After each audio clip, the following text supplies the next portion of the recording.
চায়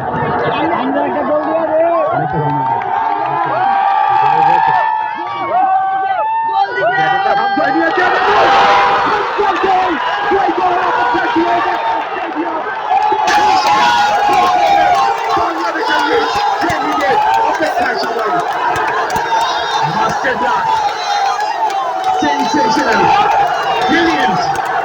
এই স্বপ্ন দেখেছে বাংলাদেশ।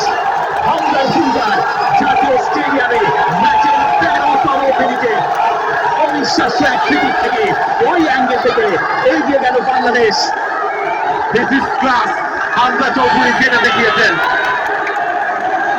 তার যে এক্সপেরিয়েন্স, প্রতিপক্ষ কোচ যাই বলুক এই সব কিছুতেই মাঠে নিজের পারফরমেন্স দিয়ে হামজা চৌধুরী বুঝিয়ে দিয়েছেন বাংলাদেশের ফুটবলের এই পতাকাটা ওড়াতেই তিনি এসেছেন।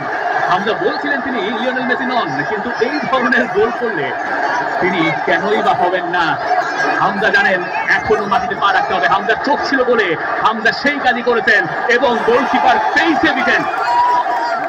ফরওয়ার্ড ছিল শটটায় এবার শেষে ডিফ্লেকশন ছিল, কিন্তু অন টার্গেট থাকার কারণে গোলটা হামজার কাছেই যাবে। হামজা চৌধুরীর গোলেই বাংলাদেশ গেল এগিয়ে এবং অ্যাশলি ওয়েস্টউড বোধহয় বেঞ্চে জায়গা দিতে চেয়েছিলেন হামজা চৌধুরীকে এবং সেই জবাবটা হামজা চৌধুরী দিয়ে দিলেন একেবারে শুরুতে।